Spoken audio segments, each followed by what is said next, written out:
The sun is not even properly up yet, and already there is a man 3 houses down from where I am standing in his own yard, hose in hand, watching water run off his tomato leaves and down into the grass where no root will ever find it. I know that man, not by name, by habit. I have watched him for years, because I do the same work he does, only in gardens that belong to other people, and I have learned to see what he cannot see standing where he is standing. He thinks he is doing his plants a kindness. He is doing his water bill a great disservice, and his tomatoes barely notice.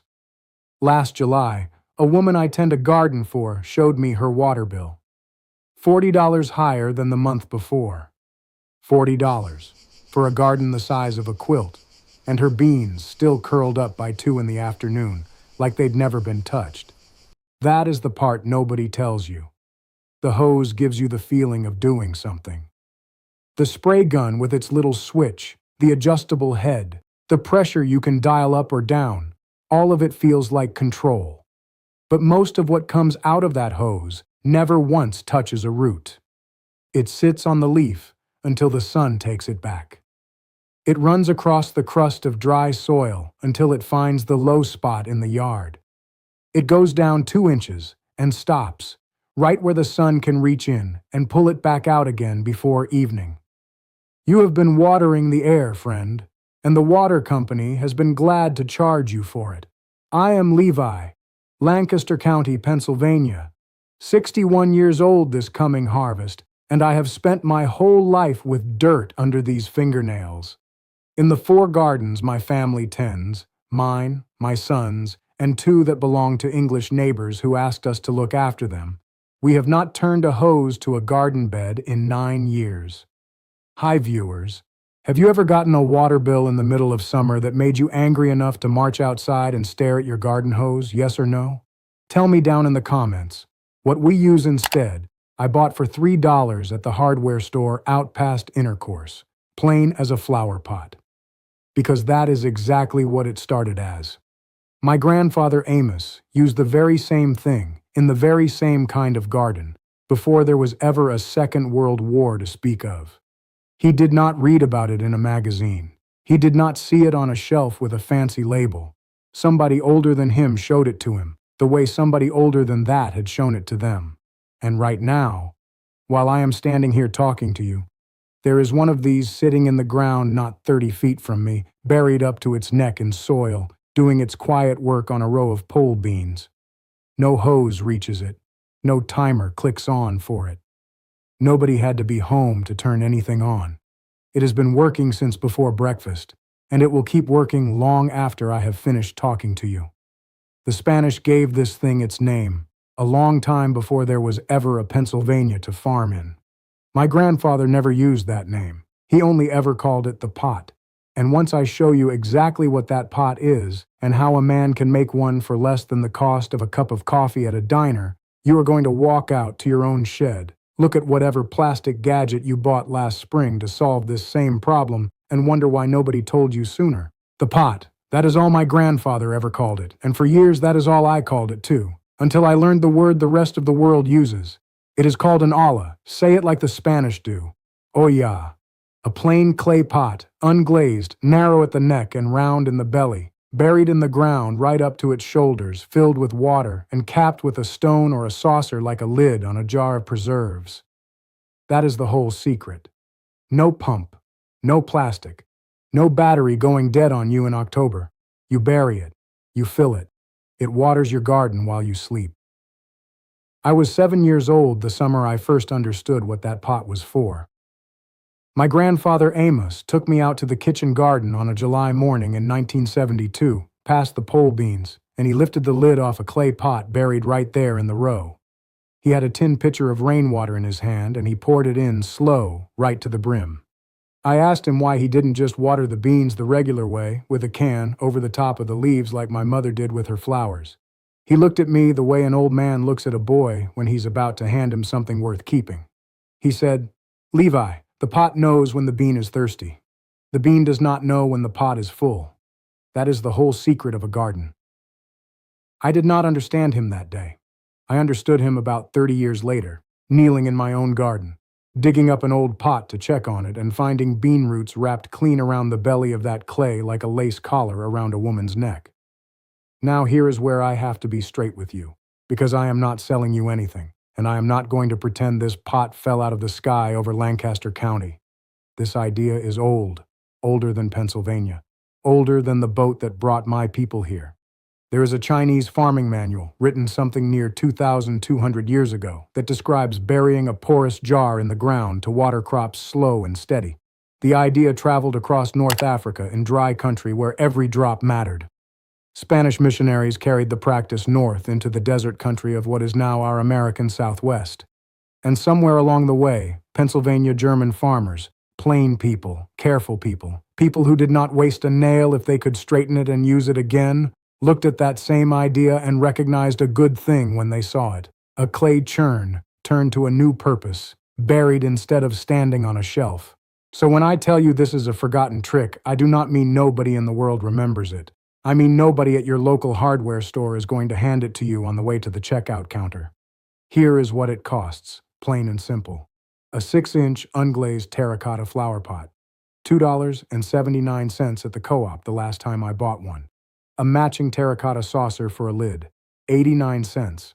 That is your whole Ola for under $4, and it will water a bed about the size of a card table for 4 to 7 days on a single filling, depending on how hot the week runs. $4.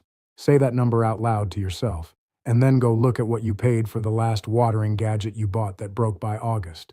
Now, you are probably asking yourself something, and I don't blame you. How does a plain clay pot know when a bean plant is thirsty? There is no gauge on it, no sensor, no little green light.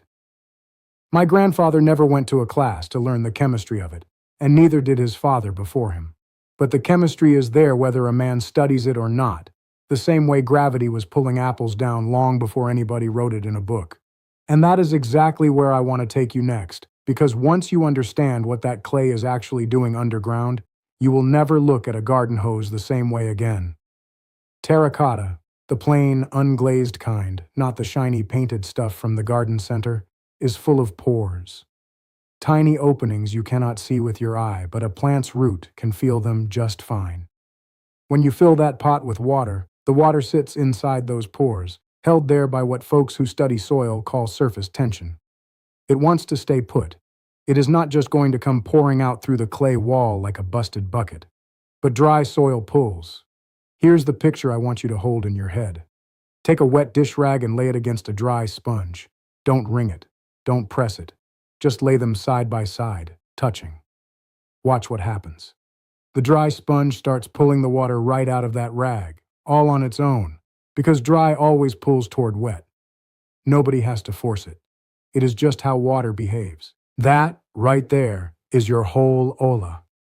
When the soil around that buried pot is already damp, after a good rain, say, the clay holds its water and hardly releases a drop. Nothing wasted. But the moment that soil starts to dry out, the dry earth begins to pull the water right through the clay wall, slow and steady, straight down at root depth. Not sprayed on top where the sun can steal it back, down where the roots are actually reaching. My grandfather called that the earth breathing in. He was not wrong. He just didn't have the university words for it.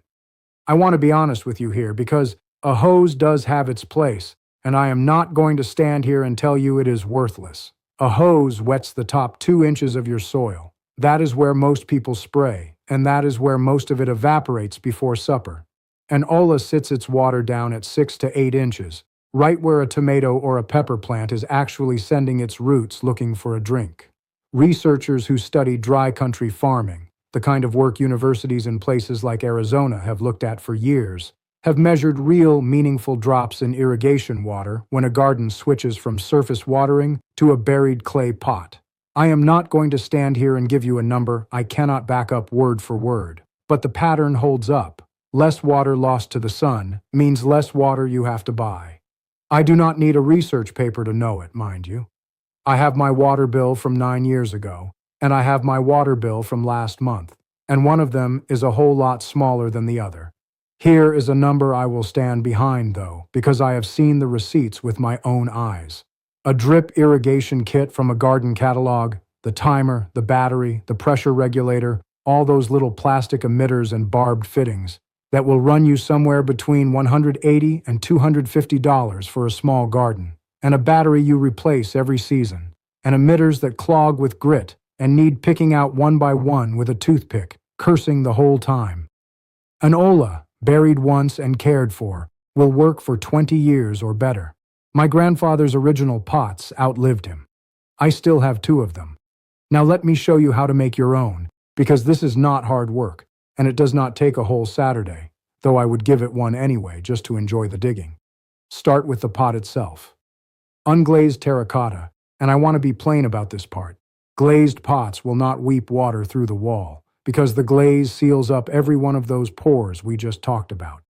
If the clay is shiny and painted, walk past it. You want the dull, orange, plain kind, the ones that look almost unfinished sitting on the shelf. Size matters some. A 6-inch pot will comfortably water about 4 square feet of garden. An 8-inch pot, closer to 9 square feet. A 10-inch, up around 16. Buy 3 or 4 at a time.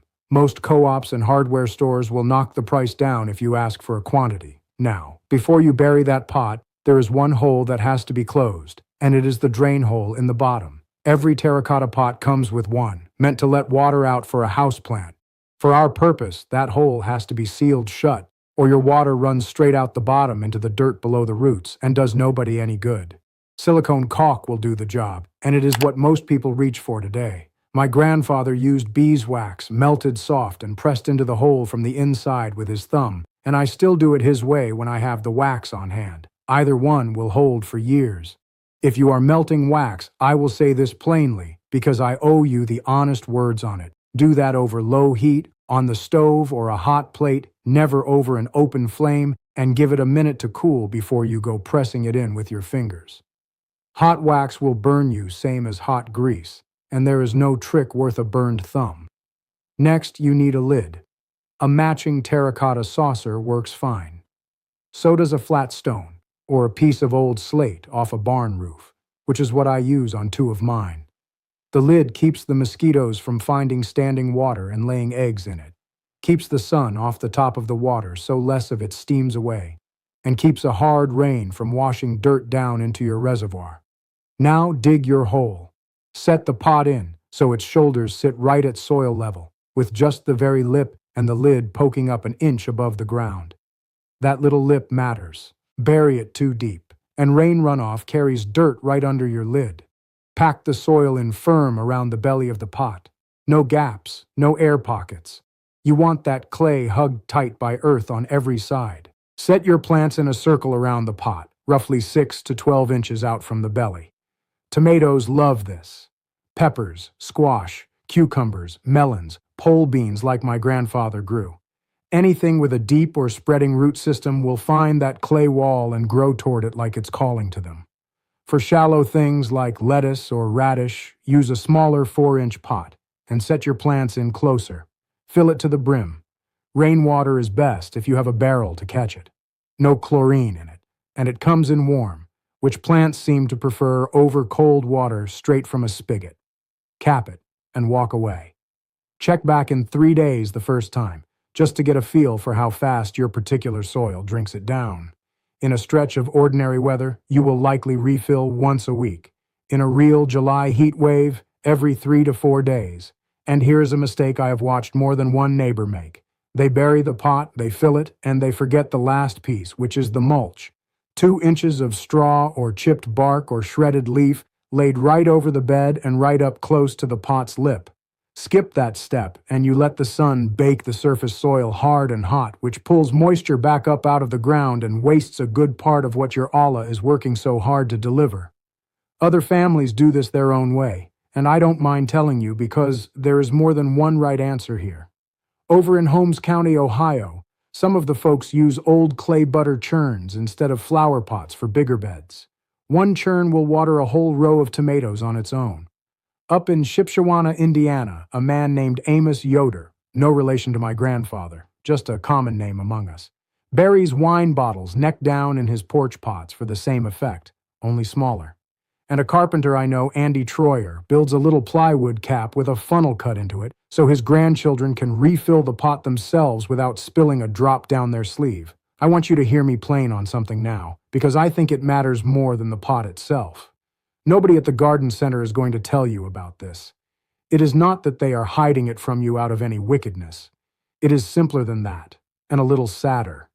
There is no money in a $4 clay pot that lasts 20 years. There is money in the drip kit with the battery you replace every March. There is money in the hose attachment with 6 settings and a warranty that runs out right when the plastic starts to crack. A business survives by selling you the same solution again and again.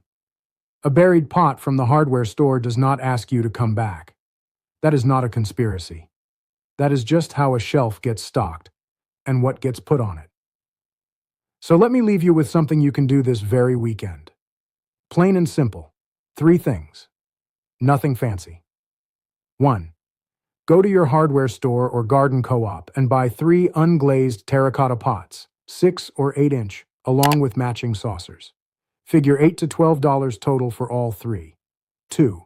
Seal the drain holes with silicone caulk, 30 seconds of work per pot, and let it cure overnight the way the tube instructs. 3. Saturday morning, dig your holes, bury your pots to the shoulder, plant your tomatoes or peppers in a ring around each one, fill with water, cap with your saucer, and lay 2 inches of mulch over the whole bed. By Sunday evening, you will have spent under $15 in one afternoon, and you will not touch that hose again unless it's for a stretch of real drought, the kind where even the pot needs a helping hand. I go out most evenings now, right about dusk, and lift the lid off the pot nearest my back porch. The water inside is usually down low by then. I top it off from the same kind of tin pitcher my grandfather carried, and I set the lid back down soft so it doesn't chip. The pot knows when the bean is thirsty. The bean does not know when the pot is full. That is the whole secret of a garden, and now it belongs to you, same as it belonged to him. Tell me down in the comments where you live, and what your own watering situation looks like this summer. A high water bill, a wilting garden, a hose that never seems to reach far enough, whatever it is. I read every single one of them, and come back next week, because I'm going to show you the 3 plants my grandfather always grew in a ring around every olla he buried. One of them keeps the raccoons from ever touching his sweet corn. One of them feeds the very soil the pot is watering. And one of them you have very likely pulled straight out of your garden and thrown on the compost pile, thinking it was nothing but a weed. The people who built this country with their hands knew things about the ground under our feet that we are only now starting to remember. My grandfather's pot is still teaching me all these years later. I expect it has a thing or two left to teach you.